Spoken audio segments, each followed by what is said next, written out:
சிறந்த மன்னர் அப்படின்னு நான் கேட்குறேன்.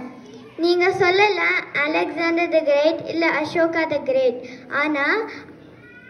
ஆனால் அதற்கு மேலும் ஒரு பெருமையான ஒரு மன்னர்.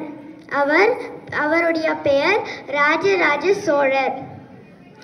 சுந்தர சோழர் அவருடைய அப்பா, மாதவி அவருடைய அம்மா. அவர் சிறு வயதிலேயே போர்க்களத்திற்கு நிறைய பயிற்சிகளை செய்தார். அவர் முதலில் யானைப்படையை உருவாக்கியவர். நம்ம எல்லாரும் எதுக்கு கோயிலுக்கு போவோம்? நம்ம எல்லாரும் ஒரு ஸ்பெஷல் ஒகேஷனுக்கு, இல்லை நம்ம இல்லை பரீட்சை வந்துச்சு, அப்போ நம்மளுக்கு 100க்கு 100 வரணும் அப்படின்னு நம்ம எல்லாரும் கோயிலுக்கு போவோம். ஆனால் அவர் நினைச்சாரு எல்லோருக்கும் நிறைய நன்மை மட்டும்தான் செய்யணும். அதனால அவர் குழந்தைகளுக்கு பாடசாலைகள் அமைத்து அங்கு அவர்களுக்கு நிறைய வேதங்கள், சாஸ்திரங்கள் இதையெல்லாம் கற்பித்தார்கள். அப்புறம் அந்த ஊரில் ஏதோ ஒரு நிலநடுக்கம் இல்லை ஒரு வெள்ளம் வந்துச்சுன்னா அப்போ அந்த கோயிலில் தான் பாதுகாப்பாக இருப்பாங்க. அவர்தான் கங்கை கொண்ட சோழபுரத்தை உருவாக்கியவர்.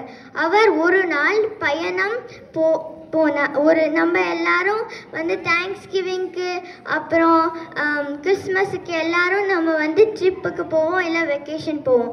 அதே மாதிரி அவரும் சோழ நாட்டை பார்க்கறதுக்கு அவர் சுற்றி பார்க்கறதுக்கு அவர் ஒரு பயணம் சென்றார். அப்போ அவர் ஒரு கோயில் பார்த்தார். அந்த கோயிலுடைய பெயர் கலிங்க கோயில். அந்த கலிங்க கோயிலில் நடராஜரும் அர்த்தநாரீஸ்வரும் மிக ஃபேமஸாக இருக்குது.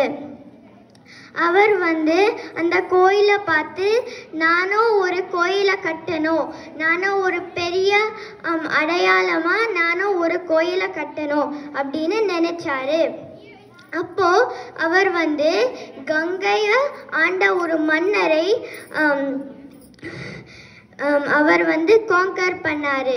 அப்போ அவர் காங்கர் பண்ண பிறகு அவர் கங்கையை சோழ நாட்டுக்கு எடுத்து வந்தார்.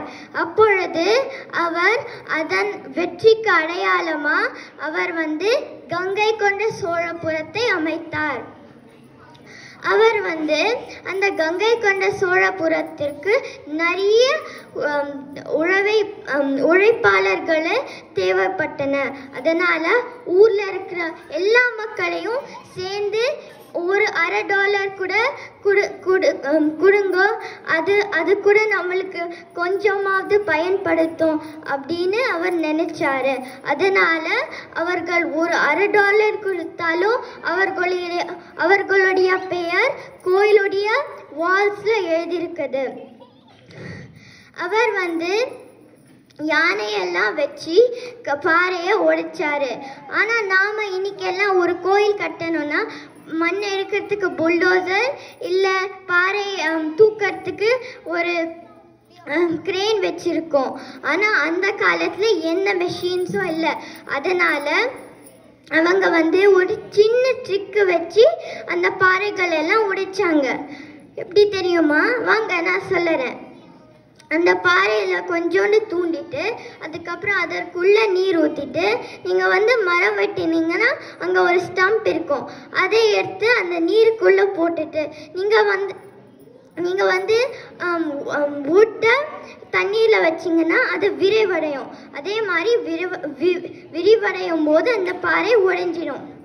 அந்த பாறையை எடுத்து கயிறை வச்சு யானை மேலே போட்டு அதுக்கப்புறம் அந்த யானை அதை தூக்கின்னு போய் கோயிலுக்கிட்ட வைக்கும். நீங்கள் பார்த்தீங்கன்னா மலையிலெல்லாம் நிறைய கோயில்கள் இருக்குண்ணா.